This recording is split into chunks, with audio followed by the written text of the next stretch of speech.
നമസ്കാരം. കഴിഞ്ഞ ലോക്സഭാ തെരഞ്ഞെടുപ്പ് സമയത്ത് വിവാദങ്ങളിലും വാർത്തയിലൊക്കെ നിറഞ്ഞു നിന്ന ഒരു മലയാളി മാധ്യമപ്രവർത്തകയുണ്ട്. ധന്യ രാജേന്ദ്രൻ എന്നാണ് അവരുടെ പേര്. അവരും അവരുടെ ടീമും എല്ലാം കൂടെ നടത്തിക്കൊണ്ടിരുന്ന ചില ഓൺലൈൻ പോർട്ടലുകൾ ഒക്കെ ഉണ്ടായിരുന്നു. ഡിജി പബ്ബും എന്നൊക്കെയാണ് അതിൻ്റെ പേര്, ഡിജി പബ്. അത് ഉത്തർപ്രദേശിൽ ചില കുത്സിത പ്രവൃത്തികളും ചില കുത്തിത്തിരിപ്പുകളൊക്കെ നടത്തുകയുണ്ടായി. എന്തായാലും പുതിയ നിയമങ്ങളാണ് ഇപ്പോൾ ഇന്ത്യയിൽ ഇന്ന് നമുക്കെല്ലാവർക്കും അറിയാം. ഭാരതീയ ന്യായ സംഹിത എന്ന പേരിൽ പുതിയ നിയമങ്ങളായിരിക്കുകയാണ്. ആ പുതിയ നിയമത്തിൻ്റെ ചുവട് പിടിച്ചുകൊണ്ട് ഇപ്പോൾ ഈ ധന്യ രാജേന്ദ്രനും ടീമുകൾക്കും 8ൻ്റെ അല്ല 16ൻ്റെ തന്നെ പണിയാണ് കിട്ടിയിരിക്കുന്നത് എന്ന് കാണാം. അതും UP പോലീസിൻ്റെ വകയായിട്ടാണ്.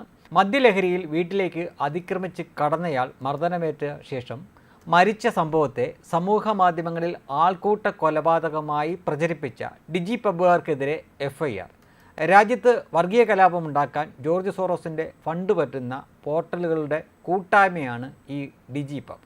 ഭാരതീയ ന്യായ സംഹിത 196, 353 വകുപ്പുകൾ പ്രകാരമാണ് ഓൺലൈൻ ജേർണലിസ്റ്റുകളായ സക്കീർ അലി ത്യാഗി, വസീം അക്രം ത്യാഗി എന്നിവർക്കെതിരെ UP പോലീസ് കേസെടുത്തത്.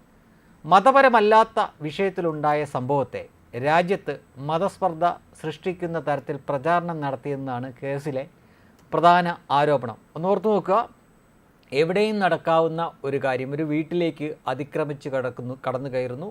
അപ്പോൾ ഒരു പക്ഷേ അവിടെ എല്ലാവരും കൂടി ഇപ്പോൾ ഇതിനെ തല്ലിക്കാണും. അത് ഇവിടെയും സംഭവിച്ചിട്ടുണ്ട്. എത്രയോ കൊലപാതകങ്ങൾ, ആൾക്കൂട്ട കൊലപാതകങ്ങൾ ഇവിടെ സംഭവിച്ചിട്ടുണ്ട്. അങ്ങനെ ഒരു സംഭവം UP നടക്കുന്നു. അത് പക്ഷേ മതത്തിൻ്റെ പേരിൽ വർഗീയമായിട്ട് കലാപമുണ്ടാക്കണം എന്ന ഉദ്ദേശത്തോടു കൂടി തന്നെ വ്യാജ വാർത്ത പ്രചരിപ്പിച്ചു എന്നാണ് ഈ ഡിജി പബ്ബുകാർക്കെതിരെയുള്ള ആരോപണം. ഇതിലൊരു മലയാളി മാധ്യമപ്രവർത്തക കൂടിയുണ്ട്. അതാണ് പ്രധാന പോയിന്റ്. ഈ കേസിലെ ഈ ആരോപണത്തിൽ FIR ഉടൻ റദ്ദാക്കണമെന്ന ആവശ്യമായി DigiPub chairperson Dhanya Rajendran UP പോലീസിനെതിരെ പ്രസ്താവന ഇറക്കിയിരിക്കുകയാണ്. ബാംഗ്ലൂരിലെ ന്യൂസ് മിനിറ്റ് പോർട്ടൽ എഡിറ്ററായ ധന്യ രാജേന്ദ്രൻ പാലക്കാട് സ്വദേശിയാണ്. മുസ്ലിങ്ങൾ ഇന്ത്യയിൽ സുരക്ഷിതരല്ല എന്ന തരത്തിൽ മുസ്ലിങ്ങൾ ഉൾപ്പെട്ട കേസുകളെ വളച്ചൊടിച്ച് വാർത്ത കൊടുക്കുന്നവർക്ക് ഡിജി പബ് മുഖേന വാർത്ത ഒന്നിന് 30,000 രൂപ പ്രതിഫലം നൽകുന്നതായി വെളിപ്പെട്ടിരുന്നു. ഇതിനായി ജോർജ് സോറോസിൻ്റെ ഓപ്പൺ സൊസൈറ്റി ഫൗണ്ടേഷനിൽ നിന്നു ഡിജി പബിന് കോടിക്കണക്കിന് ഡോളർ ലഭിക്കുന്നുണ്ട്.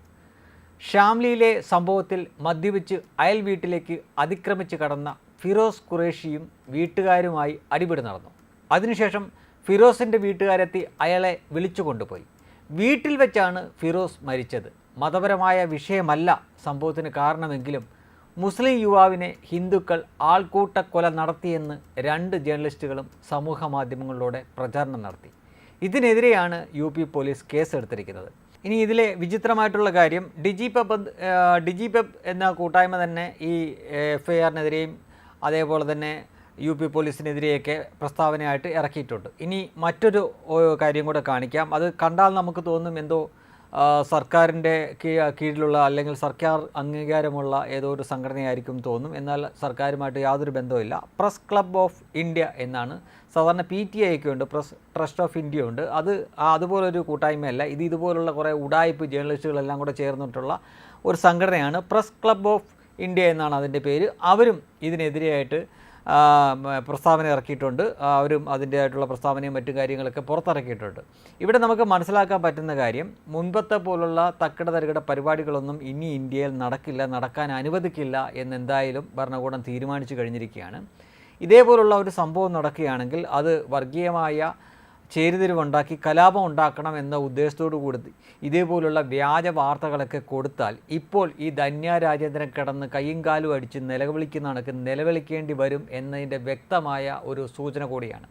നമുക്കറിയാം, ഇവിടെ യഥേഷ്ടം സ്വർണ്ണക്കടത്ത് നടന്നുകൊണ്ടിരുന്ന ഒരു സ്ഥലമാണ്. എന്നാൽ ആ നിയമത്തിലും മാറ്റമുണ്ടായിരിക്കുന്നു. സ്വർണം കടത്തിക്കൊണ്ട് വരികയൊക്കെ ചെയ്തോളൂ. പക്ഷേ പുറത്തു വച്ച് പോലീസ് പിടിച്ചാൽ ഇനി ജാമ്യം പോലും കിട്ടാത്ത കുറ്റമായി അത് മാറ്റി കൊട്ടേഷൻ കൊലപാതകങ്ങൾ പോലെ കൊള്ള പോലെയൊക്കെ ഉള്ള ഗണത്തിലേക്ക് അതിനെ പെടുത്തിയിരിക്കുകയാണ്. അതുകൊണ്ട് ആ നിയമം മാറിയതും ഇനി ആളുകൾ അറിഞ്ഞിട്ടില്ല എങ്കിൽ അറിഞ്ഞുകൊള്ളൂ. പഴയതുപോലെ ആരെങ്കിലുമൊക്കെ സ്വർണ്ണമൊക്കെ തന്നുവിടുമ്പോൾ അതിൻ്റെ ക്യാരിയറായിട്ട് ഇവിടെ കൊണ്ടിറക്കിയതിന് ശേഷം 10,000 വാങ്ങിക്കൊണ്ട് രക്ഷപ്പെടാം എന്ന് വിചാരിക്കരുത്. മുൻപൊക്കെ പോലീസ് അറസ്റ്റ് ചെയ്താലും അത് വലിയ കേസൊന്നും ആവാതെ രക്ഷപ്പെടുകയായിരുന്നു പതിവ്. എന്നാൽ ഇനി അങ്ങനെയല്ല, നിങ്ങൾക്ക് ജാമ്യം പോലും കിട്ടില്ല. പുതിയ നിയമം വന്നു കഴിഞ്ഞു. അറിയാത്തവർ അതൊക്കെ പഠിച്ചാൽ നന്നായിരിക്കും. സോഷ്യൽ മീഡിയയിൽ ഈ ധന്യ രാജേന്ദ്രനും അതേപോലെ തന്നെ ഡിജി പബ്ബും ഒക്കെ ചെയ്ത പോലുള്ള കുത്സിത പ്രവൃത്തി ഇനിയും ചെയ്യുകയാണ് ഇതുപോലുള്ള ആളുകളുടെ ഉദ്ദേശമെങ്കിൽ പണി പാലും വെള്ളത്തിൽ കെട്ടിയിരിക്കും എന്നുകൂടെ ഓർക്കുക. വെബ് ഡെസ്ക് കർമ്മ ന്യൂസ്.